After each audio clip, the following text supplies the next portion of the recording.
Man, I hate the way the NHL is so close right now. We already made a video about it a few days ago, but if you hadn't seen it, essentially, this commentary spoke about parity in the National Hockey League and how it was a problem for people like me who make YouTube videos about all the rumors and trade talk that goes on. Because right now there isn't really much trade talk. It's because teams are so close and because parity is going nuts in this league right now. Case in point, the Vancouver Canucks are a .500 hockey team right now. They have 14 points in 14 games. Yet, they are literally 1 point out from second place in the Pacific Division. Now, I know that's not technically true because of games played and everything, but literally the gap between number 1 and number 6 in the Pacific is 2 points. This league is tight, and this division is tight too. The Vancouver Canucks going through a bunch of injury struggles. Of course, it's not going to be easy for them with the way things have gone, but they're still in the thick of it. Everybody knows. And with that in mind, I wanted to bring up a talking point that I saw on Twitter that was quite interesting to me. Because it talks about the way Vancouver has tried to generate offense this season, and it talks about just where some of the top guys on the team are relative to the rest of the team. This is going to be like a duh type of thing, but Chester Ming posted this earlier yesterday after Vancouver defeated Nashville. The Canucks are a 2-man team currently. EP and Quinn together are generating offense and driving play like Makar and McKinnon. They're actually generating more offensive chances, LOL. The problem is, everything goes to complete crap when EP40 and or Hughes are not on the ice. And attached are 2 graphs. First, you have the Vancouver Canucks, Elias Pettersson and Quinn Hughes expected goals for per 60, expected goals against per 60, and expected goals for percentage numbers. You have Quinn Hughes and Elias together, you have Quinn without Elias, you have Elias without Quinn, and you have neither of them on the ice at the same time. So you can see that when Quinn and Elias are on the ice together, the Vancouver Canucks have generated about 4.48 expected goals per 60 minutes, and their expected goal percentage is at 60.97%. When the Vancouver Canucks do not have Petey or Hughes on the ice, that number drops down to 2.14 expected goals for per 60, which is quite interesting because it kind of implies that the team is actually better when neither Pettersson or Hughes are on the ice versus when one of them is on individually. You can see that Quinn Hughes without Elias Pettersson is at a 2.11, and Elias Pettersson without Quinn Hughes is at a 1.79, which is the worst on this list. Expected goals for percentage numbers are heavily skewed into the Hughes and Pettersson minutes, though, essentially insinuating that whenever the Canucks do not have either of those two guys on at the same time, Vancouver doesn't get many expected goals for to go their way, and the majority of the chances actually go to the opposition, which is not good. Now, the next stat is the same chart, except it's McKinnon and Makar in Colorado. And the biggest thing that you'll notice here from this graph is that the expected goals for numbers are positive even without McKinnon and Makar. They're at a 60.09% expected goals for percentage, which is crazy. Nathan McKinnon without Cale Makar is at a 61.03, so Mac is very dominant in his own right.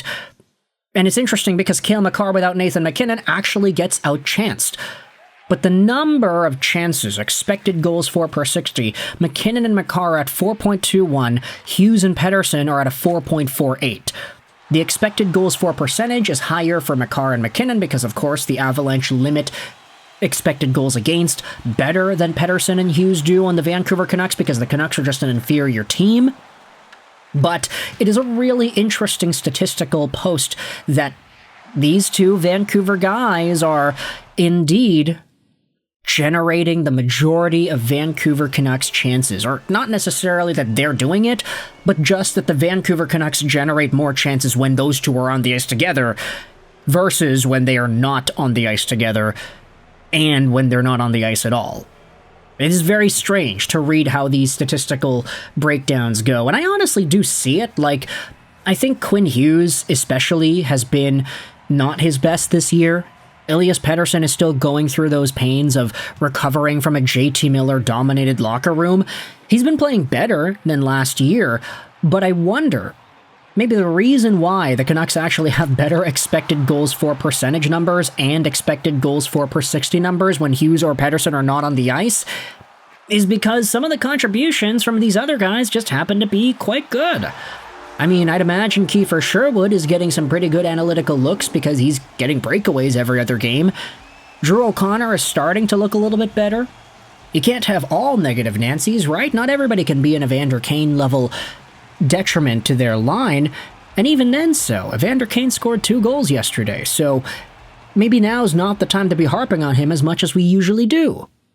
But for Vancouver, Quinn Hughes and Elias Pettersson, I do think there is a lot that we can think about when it comes to how much these guys are able to generate offense for the Canucks.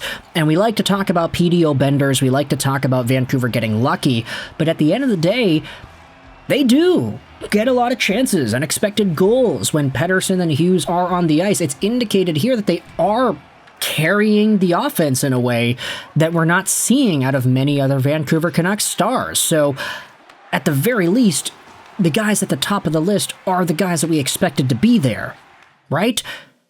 And now you think about some of the other players that are starting to make an impact for Vancouver and that are looking pretty good. I'd say Tom Willander has been amazing the past little while. Sure, limited minutes, but he's driving play like crazy, he's confident, his mobility is unmatched. He's a stud. And he's only played however many games of NHL action he's got. I think, in my mind personally, I've already had Willander overtake Elias Pettersson and Mancini, just in terms of how good they are at the moment. Not saying Willander is ever going to be a Cale Makar or a Quinn Hughes, but hey, he was advertised as a Charlie McAvoy light. Seems like we're starting to get that here, if we're not mistaken. Meanwhile, for the Colorado Avalanche, those guys have been doing very well. Necas, McKinnon, Makar. Pretty much the top trio in the NHL points-wise right now. Martin Necas ended up re-signing, so he's going to be sticking around for a while. The Avalanche have to re-sign Cale Makar, and if they're able to get him under the Kirill Kaprizov dollar amount, then I think that would be a very big win. Makar could legitimately get 16, 17 million, and we wouldn't say it's an overpay. Heck, even Quinn Hughes. I think last year, a lot of Canucks fans would have been like, yeah, give that guy 18, give that guy 19, give that guy whatever it is that he wants. Now this year, he hasn't been as good, so maybe it's like, maybe 14 and a half, I don't know. Still better than what he's making right now, 7.8, like ridiculous.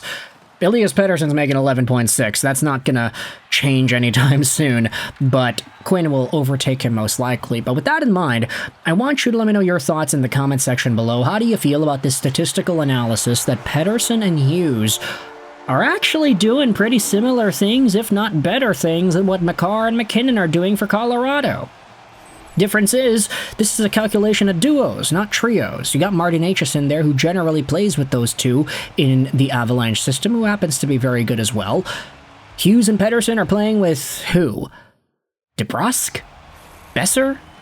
It's kind of weird that Vancouver's still able to generate that many chances with Hughes and Petey, despite the fact that their personnel is not as strong as the Colorado supporting cast. But either way, I want you to let me know your thoughts in the comment section below. How does that statistical breakdown make you feel? And what are your thoughts on it heading into the next little while? How good are the Vancouver Canucks going to be when everybody comes back from injury? If you enjoyed this video, you can leave a like grading. Those help out with the algorithm. If you didn't, then the dislike button's there as well. But in general, I hope you enjoyed this video. And bye.